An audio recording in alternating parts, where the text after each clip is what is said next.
Hello and welcome. We are continuing with the Believing Better series. My guest today is Brittanypresnull. Is it? No, I always say Presnull, but I don't think that's correct. Say it. Presnull. Presnull. It's almost like personal. Yeah.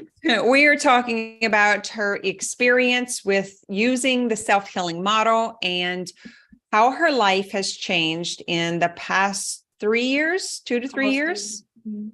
Yeah, almost three. Almost 3. So just tell us a little bit about yourself, where you're from, and what you do. So I am Brittanypresnull, and I'm from Jennings, Louisiana. And I'm a massage therapist going on 8 years this year. And I've just been staying busy with that. And I've, of course, been learning the different models to be able to self-heal, to be able to implement it in my business, and to be able to use it across the board for now coaching. And so it's just been a lot of things going on right now. Okay, so let's talk about, first of all, what brought you to this work. So you were already a massage therapist, and you had an interest in learning what or changing what? What did your life look like before? Before, I was just winging it, taking a bunch of different classes. I liked meeting new people, so I would always go to in-person continuation classes for massage. And so I was always looking for the next modality to heal that person. So I was, learning the new technique, if it was, whatever it was. And I just happened to look into stretching, which was the Thai class that came up. And I was like, okay, let me just try this out. And then I don't know, I was just really almost on the edge of finding a different job, going back into the regular 9 to 5 or just a predictable income, because I was very unpredictable. I felt like I needed to make more, but couldn't give up more time. And so it was just really getting monotony. Like it just felt like it was not going to get any better. So then, with each technique, it just really opened the door. I thought it was going to be the thing to help make more money. Okay, so what I'm hearing you say is you were a massage therapist, you did have clients, but you continued to run into the problem of not having sustainability or predictability in your massage business. So what did it actually look like at that time, like the business? Because what I'm hearing you say is when things would get kind of quiet and unsustainable, that you would go and grab the next new thing so that you could market and promote that, because maybe that would be the thing that created this sustainability. Is that correct? Right. So with me always trying to wing it, that would come with thinking the new fad, the new talk about, the new thing that was, sorry, the sense of eyes all of a sudden, just always looking for the next thing that was going to help, boost my client income and make them consistent, make them just on their own want to start coming without me having to do too much. So approximately how much money were you making as a massage therapist back then? You said it's inconsistent, but like an average, what were you expecting a week or a month? Monthly, I was making about $2,500, $2,500 on a good month, $3,000. And that was literally, I would be open for business almost all day, but it was hit and miss. I'd have 2 this week or 10 this week, or it was just hit and miss. I didn't really have a goal. So you had weeks where it was like white space, where you're just sitting there and your mind is like, we got to go figure out something else to sell. Yeah, basically. Yeah. And for your clients, was gaining the new modalities the answer to sustainability? Like, did that make them more consistent? Did that make them stay? Like, how was that experience? No, they would come and try it, but then they wouldn't get back with me, or they would hit and miss, come every 3 months, come once a year. It was just, I was that person that was hit and miss. I was available. So they felt like they can call last minute and book is how they saw me. So you kind of, I shouldn't use the word booty call when we're talking about massage, but it's like, right. It's that last minute, I'm in pain. I need the Band-Aid fix. I need hey, I'm in a bind. Can you help me? And you're like, yes, I'm always here. So you were basically on standby rather than having a business, a predictable business model. Right. I felt Okay. like I needed to help everyone. So it was like, if they call me and they need me, then I'll be there. I can be always available for that person in need in that moment. And what was that creating for you? Like, what was the turnout of being available all the time and trying to be that person who's like never says no? I lost myself and I couldn't find a balance of where I could do for me as far as, I wanted to be healthier and working out and stuff. I just didn't know when that would be possible. And then with the kids, I felt like that would cut into their time into the afternoons, or they would come with me in the afternoons or on the weekends. So yeah, it just really cut into everything, my home life, my personal life. So I just want to make sure that I'm hearing you correctly. I actually don't know this part of the story. So, but I remember having a business model myself where I was always available and it was inconsistent, and I was always doing whatever it would take to get them in that day or that week in order to have a steady flow. Because there's nothing worse than white space, right? Oh, feels terrible. And so if it was not only happening in the business, it was actually happening with the kids and your personal care, your workout. So your workout was inconsistent. Your kids' routines was inconsistent. Sometimes they came to work with you. Sometimes you're pawning them off in order to grab that last minute client to make the $2,500 a month. Is that what it looked like? Yes, it was. How is this affecting your relationships? It was very wishy-washy because I couldn't, with one friend, I was always available, but then the next friend, it was like I couldn't be there. And then the next friend, it's like I was there again all over the place, even with friends, trying to have a relationship. It was just, I didn't have time for nobody. I didn't even have time for what I did have on my plate, much less adding more on. It felt really used overall.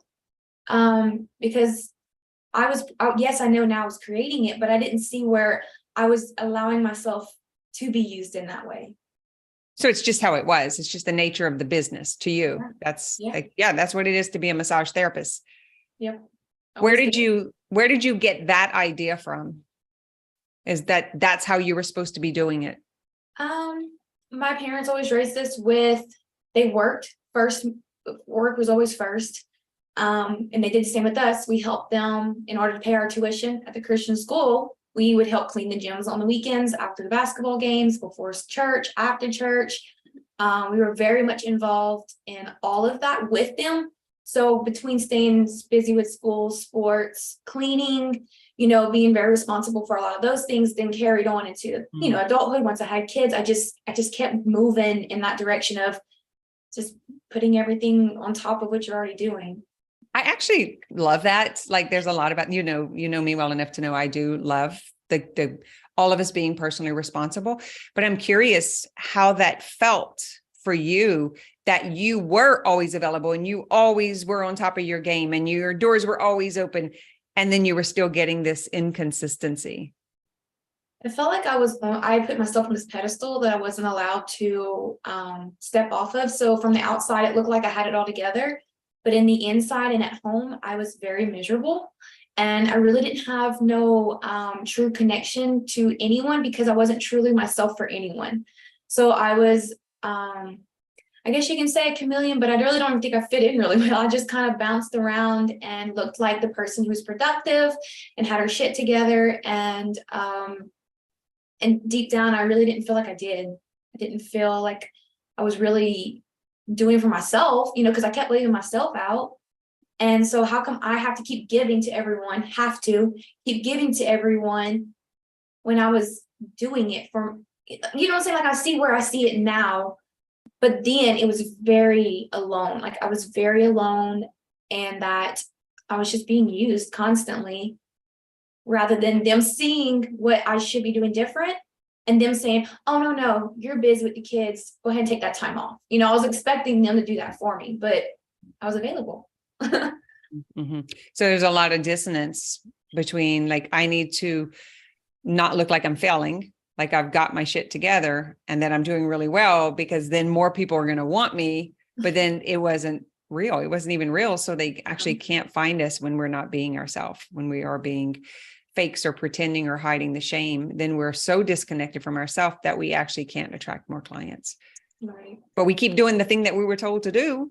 right? Is to be available. So, okay, that's how it was. Mhm. And then you started doing some personal development work. We met on the path. You had already been doing some different things. You were starting to take note that, this is not how it's going down.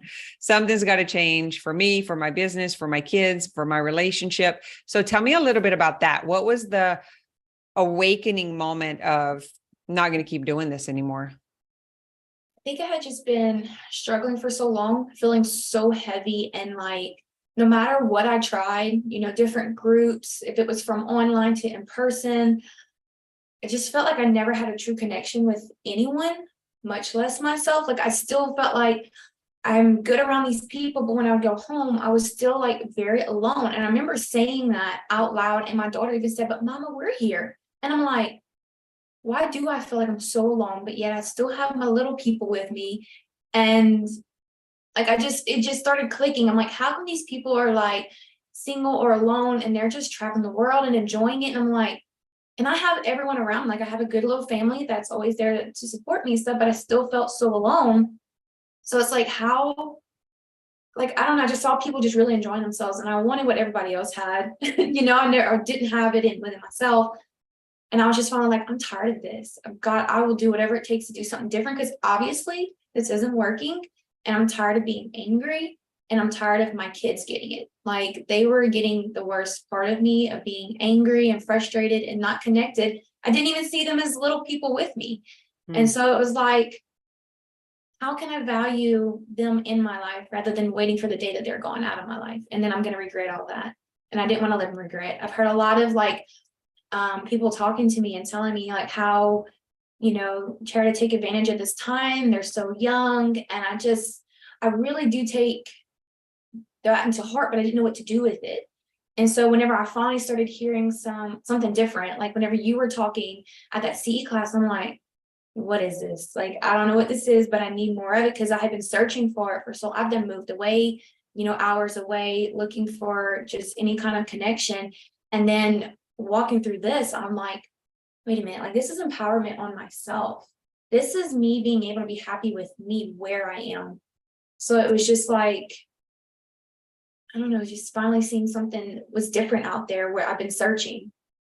I'm curious what you heard. You said, I heard that, like, I don't know if I know. So it was like confidence. Like whenever you spoke, you were just confident in your words, in the way you held yourself, like posture wise, like you're sure of what you were saying. Like maybe, I don't know, it was just something about you. Like it was just the vibe that just came off that was just very, I don't want to say, keep saying the word empowering, but it was very, I don't know, your openness. Like you were open, you were just, I really don't remember the words that you were saying. I just remember what I felt. And I just felt so safe. And I felt like there's something different out there. And I have been searching for so long, and I felt like it was just a knowing, like this is it. I didn't know what it was. Yeah. So then you started listening to the podcast, you joined the free Facebook group. So tell me a little bit about that. What were you hearing that was like kind of sparking life in you, that there was more? Yeah, so starting with all of that, just kind of hearing, I think I started listening to a lot of different people in your group too, of what they were experiencing, and seeing that for them that they made a change from where they were, and then seeing where they were at now. I'm like, this can really work for me. Like seeing their progress and seeing their success stories, and just hearing more and more of them, the more I would dig in, get to meet more people. I think I went to the event that year, and I still didn't know nobody. I just kind of sat back and was like a watcher. And I'm just watching all these people kind of like searching for the same thing, and hearing how much it's helped their relationships and helped them parenting and helping them physically. Like some people were losing weight, and some people were just feeling more confident. And I'm just like, I want to be confident where what I want, and not feel like I'm bothering somebody. I want to feel like, I can just that was my biggest thing, was wear what I want at the time. Because I was so like shame of who I was, that I covered everything. And I didn't want to feel that way anymore. I just wanted to be me. So compared to the life that you were living, what did what you want look like now that you started seeing other success stories? That's what this Believing Better series is all about, is clients who have been through this process, and you're now one of them. Like, how interesting is that, right? Yeah. So what you were feeling like covering yourself up and like having this shame that you actually weren't successful, you were just like kind of winging it and faking it so that people would think that you were, that's where you were coming from. And then you see all these success stories. The vision that you painted in your mind about being comfortable in your body and being, could you paint that vision for me? Could you tell me what it looked like back then? You're sitting at the retreat, you're watching all these people, and you're thinking, if they can do it. They just seemed so happy. Like there was a light in them that was, it was like a dimmer, like those dimmer lights where you can adjust it from low to high. And I just felt like everything was just slightly just starting to get brighter and more clear. So for so long, I lived in such a fog, just basically like a very dark night, foggy night, and you don't even know where you don't know if you're going to hit a bump or if you're going to hit a curve or if there's a car in front of you stopped. And it's like, now, not only was that fog being lifted, but there was also light being presented. So I was able to see so much more clear that there was so much beauty around me. It wasn't so much darkness. And that watching them light up to see where they were versus where they were at now, that the hard work was worth it. And that, yes, they saw the dark days, but to see where they're at in the light now, to see where it could possibly keep going, I was like, I don't know, it just gave me this hope and this fire inside of me that's like, I've got to do this. I've got to do this. That is the difference between motivation and inspiration. You were inspired. Whereas we kind of are taught that we need to motivate people to get going. Like we've got to like cheer them on. We've got to, when we do this with our kids, right? Come on, we can do it.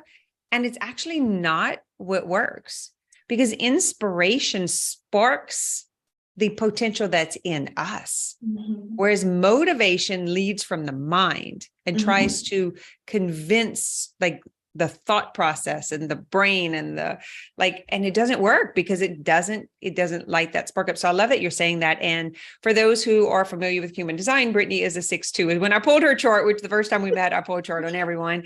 And I was like, oh yeah, she's like in the middle phase. She's on the roof. How old are you now? I'm 31. 31. So she was like right at Saturn return. So whenever we met, which we all know that between 28 and 32, especially for a 6-line being, there is a huge transformation. There is like a breaking of something, a change of something that happens between 28 and 32.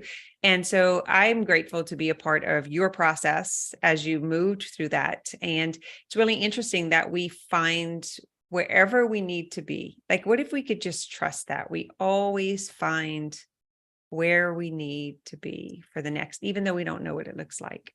Because looking back, you could probably see that. But when you were in it, is it almost like you had like a flashlight, like just kind of seeing little bits and then all of a sudden the lights are on? How would you describe it? Yeah, it was more like just always trying to find the next puzzle piece, but you have the whole wrong box. Like you didn't even have the right pieces to that puzzle. So it was like you're constantly looking through all these boxes for the puzzle pieces. And it's like, that's not even what works for you. Like I was always looking for someone else's life to mimic, or someone else's method to do, or someone else's modalities to adapt or to adopt. And so it's like finally, whenever they're like, no, Brittany, here's your box, here's your puzzle. And it's like, oh, I really like these colors. It just started making sense and putting it together. It just became fun rather than, oh my God, I can't even stand these color palette. Like, oh my God, it's all black and white. It was just, I don't know. It just seems more fun now. Like, it's weird, like me even talking about my life now. Like I've been straightening my hair forever. I couldn't wait for the day to have straight hair. And now just even recently, I'm trying to like embrace it. And I'm like, I freaking love it. Like it's just like a switch. I'm like, what is this? Like I hated my hair forever. I hated me. And it's like now, especially in human design, learning more about me, not just because, okay, cool, I'm gonna adopt it. It it was exactly what I had been battling with for so long and trying to get rid of because it didn't fit in everyone else's boxes. And so like now being able to have this box and it's mine and I get to put it together and then display it or just keep it on the desk, whatever I was wanting to do with it, there was no right or wrong anymore. And it was just now life is funner. I felt that way when I found human design too. It was like I suddenly had a permission slip to be who I was. Whereas before I was doing the same as you. I was trying to like fit somewhere, be understood, like I'll do anything. Just tell me how I need to behave. Tell me what to say. Tell me what I should be doing. Like, and so I would look at someone else, like what you were doing in the business and trying and like doing this facade. And it feels terrible. It feels like death. Like it's hell. It feels like hell. Like that's got to be hell on earth, you know, where it's like there's no, or a lack of acceptance of the variation, of the differentiality, of the individualism, right? Mm-hmm. Yeah. Like the not having permission to be what was natural. And as a 6'2", like it is all about being natural. It's the role model who's having a lot of experience and being like, I'm off the roof now. That'll be so you've got a few years of discovery, of learning, which you're in the integrative coach, life coach program right now. And you are learning that. And that's what happens. So it's like the first, you just have a lot of experience. And then you're like, I'm getting the hell out of here. And you go up the stairs. And then you're like on the roof, just watching and researching and learning. And I need to make sure this doesn't happen to anyone else. And I need to come up with all the answers and the solutions. And I create systems and like make sure that the world is taken care of. The humans, right? It's like have the tools. That's what, do you feel that? Like I've got to go gather these tools and figure out this way? Yeah. And it's, of course, we always wish we knew what we knew then or what we know now. But it's like, allowing myself to have the experiences and now going to collect the data, it's almost like it's not as urgent to get it all. Like I was always so ready to heal someone else because I was hurting. Like I was like, I need to know how the brain works. I need to know. I started researching all these things because I'm like, I'm feeling like I'm going crazy. And so I'm gonna help someone else from going crazy.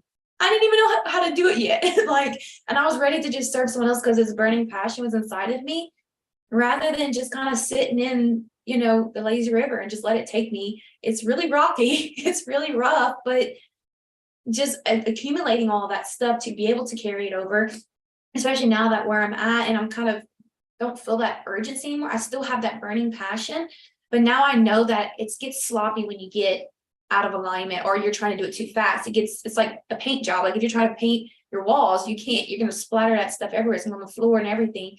But if you can take your time and actually do a good job, it looks better. You're going to get paid more. It's just to me, that's just what it envision, what I can see as far as not being so sloppy. Yeah. What that feels like for me when you say that is the difference between following strategy and authority and allowing the mind to lead. Because the mind is where all that conditioning is coming from. And it's looking and it's trying to figure out. And it's like super busy doing a bunch of crazy stuff. Yes. Whereas when you can like put the mind in the back seat, instead of letting it drive, put it in the back seat, allow it to have a little hissy fit back there. That's what this week's podcast is about.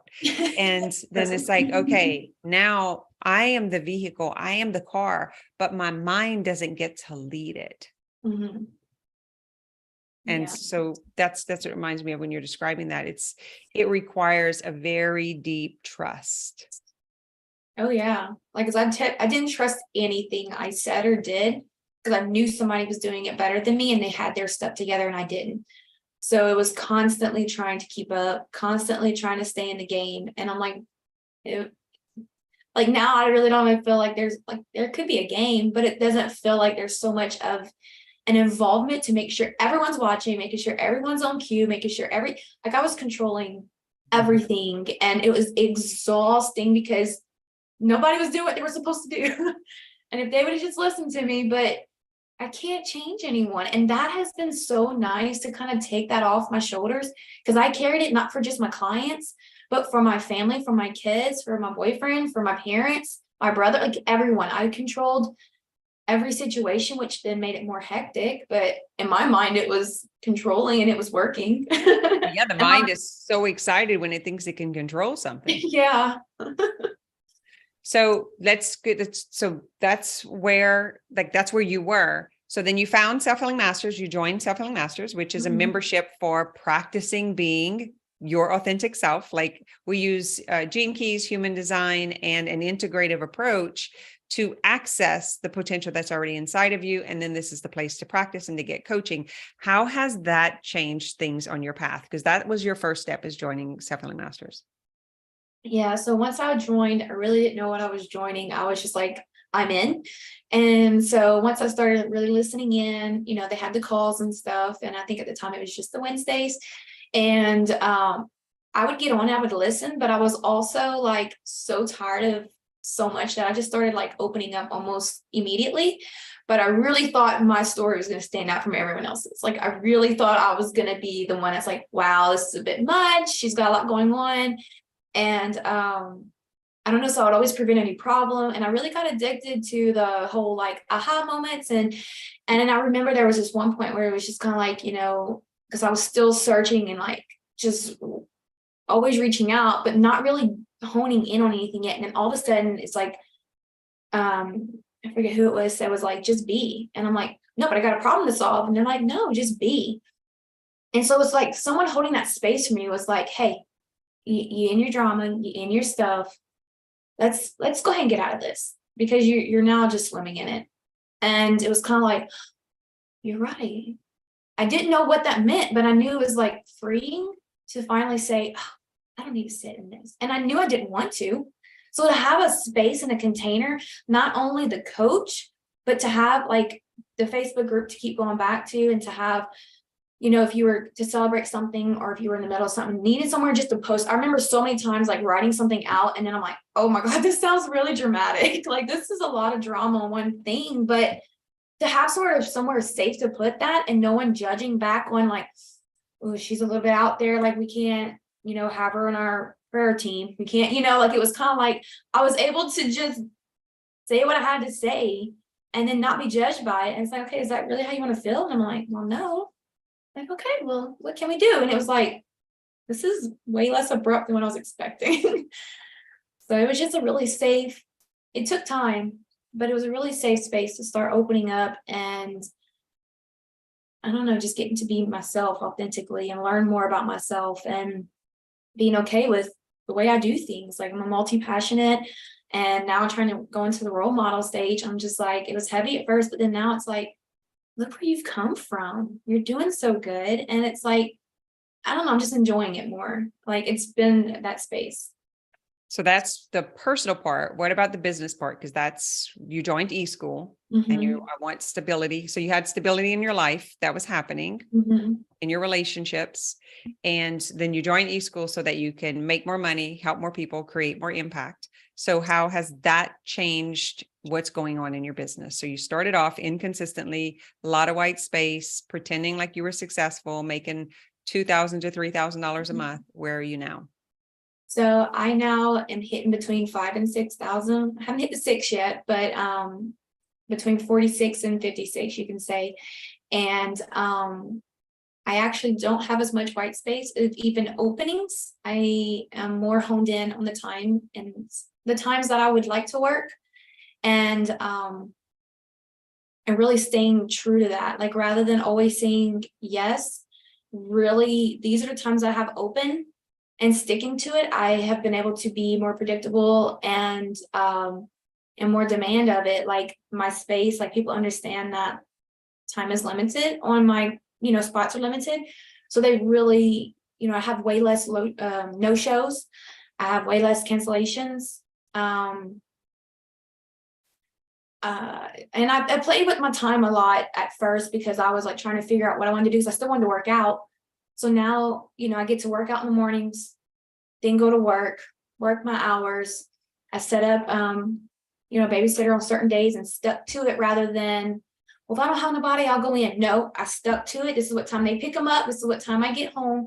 And I fill up my book to that spot. And until it's filled up, I am out there trying to, fill it up. And it's working tremendously. So what I hear you saying is that you've changed your schedule, you've doubled your income, and you have less no-shows, less cancellations. You have time to work out. You're with your kids after school and in their activities and more. You didn't say this, but how about your partner, your relationship? Yeah, no, with us, like it has really even helped me with him because I don't feel so stretched thin that he's no longer on the back burner, or just existing. And so we've been able to, like this past weekend, we went and did something for us this weekend, had, the kids set up. Like I don't feel so like out of time to where I'm like, let me try to fit him in.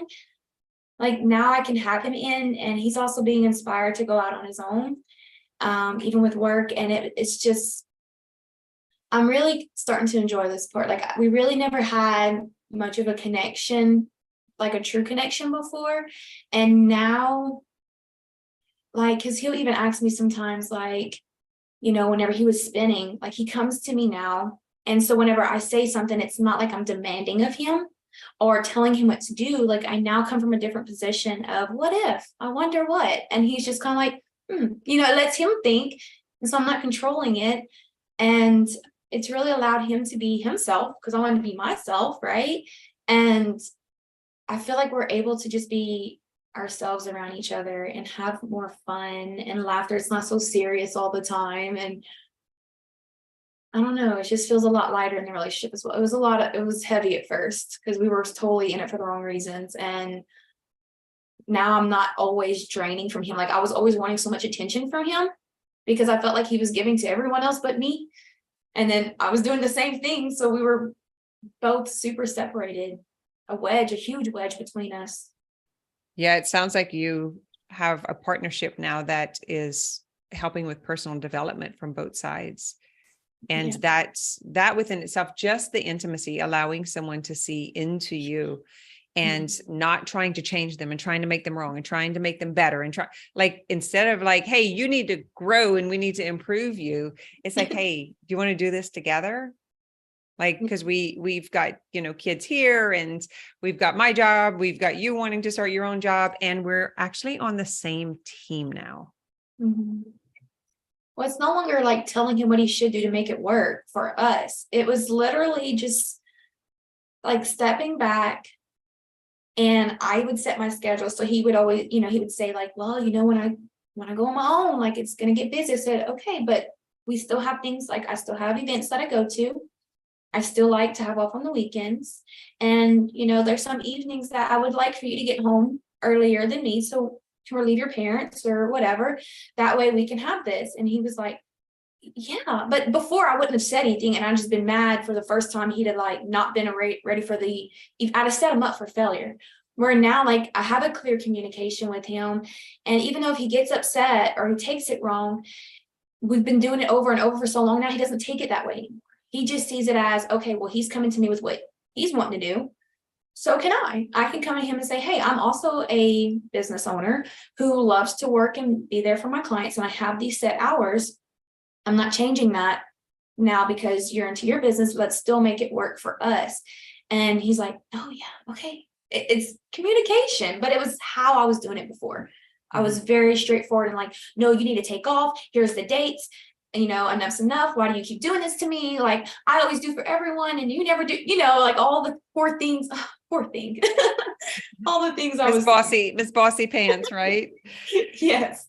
Yeah. And you, like between the intimacy, the personal development, the communication, and actually like we're talking about you setting your schedule, having less no-shows, less cancellations, being with your kids when they're off of school, being at all of their activities, and then having time to take off and be with your partner, like that quality time. Plus you still taking care of your personal demands and needs, which is the personal growth and the community and traveling. And so how's that feel? Were you doing any of that before? Would you go to things? Would you you want to talk a little bit about that? How that's played an impact into this?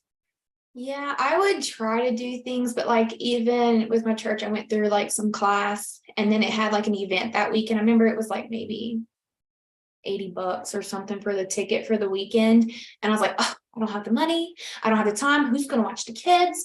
No one's going to, I gave all the excuses. I didn't go. And then I bailed ship and jumped ship and I didn't go to the event. And I thought it was crazy. Like, how do these mamas just get to take off and go with their kids? I mean, without their kids and their partners, and they, I was just watching, making drama in my head of how everyone else had it and was able to go. But no, I always wanted to go back and visit some friends in Florida, and I never had time to do that or the money. So I had to take my kids with me. And I mean, I had a whole partner with me. And I could have left him with him and planned ahead, and I just didn't. No. So how has that played into where you are today? Like being able to do the retreats, the live business events, the boot camps. Do you think that that's played a part in this, being with other people who were doing? Yeah, because every single time we've had an event, I always get excited to go, but I always get nervous leaving leaving the kids with my boyfriend and stuff, just because what mama doesn't think it through. Because of course I can do it better in my mind. And I don't know, especially this last time, really seeing how he was able to handle a situation, even though I was ready to solve the problem immediately. And I was like, nope, they have to both experience this. And somehow they both survived all weekend, and everyone was happy, and ended up being a good experience for me, and allowing me to see to where I can trust him, where I didn't realize I didn't have the trust. And just being around the people, because I was voicing this with the group of ladies I was with, and they're like, he's got a girl, and and they just talked about their experiences, and I was like, oh, okay, I guess they'll figure it out. And I remember I was hot, I was red all the way down, and they're just supporting me, and they're validating my feelings that yes, it is very hard to do it, and I understand where you're coming from. And it's now, it just kind of passed, and I was like, oh, I'm so glad I had these people with me. So glad. And where are you today? So you've had these last, I think it's 3 years, you said, right? It's over 2. Yeah. These last 3 years. And now you see the impact that it can make, the changing the trajectory of your family, the generation, just kind of stopping some of the old patterns and limiting beliefs so that your kids can have access to more. Is that where you are now? Yeah. Yeah. And then that plants a seed for, I wish more people knew about this. Yeah. I really just have to slow myself down on it, because there's so many times I'm like, they need to know all the things, and they need to see that there's something here, and there's so much more. But I think just having my excitement on my face, it's just drawing people in, rather than me trying to go out there and grabbing people alms for the poor, come, and it's now it's I don't know, it just, I attract it, and I didn't think that was even possible until it started just happening, because I started trusting, and it's way easier, and it's a lot less weight on my shoulders because I don't have to do anything really. I just get to be myself and show up as me, and people who knew me before versus now, they're looking at me something's different. You look so good. You have a light about you. And I'm I'm trying, it's just different. It's just fun. Fun. I remember whenever it was that urgency in myself, but also in you, with almost feeling like we had to save people. We have to, they have to know this. They have to get out of this. It's there's no other way. And that feels terrible in the body. And there's just so many to save. Yeah. And it's really hard to break that. And I experienced it for years. And when the wounded parts are healed in us, the urgency leaves. And that's the beauty, is really understanding the wounded healer paradigm, that we are desperate and needy and gropey and convincing when we need it, but we can't see it. So beautiful work that you've actually paused, and you did that work for yourself. So now you could just be the example. And if someone wants it, they can ask for it, and then you can respond, which is you being in strategy and authority. Yeah. Yeah. Feels good. Feels good. How is that affecting your relationship with clients, kids, and partner, being in that space instead of the controlling? Well, I feel like it's about them now when I'm with them, rather than about me. I really felt like I was always sharing my problems or sharing my past, issues or things that I went through, poor me, woe is me, but here I am, I'm, looking successful, and I got my own business, and, I'm a good mama, I have both my kids, and,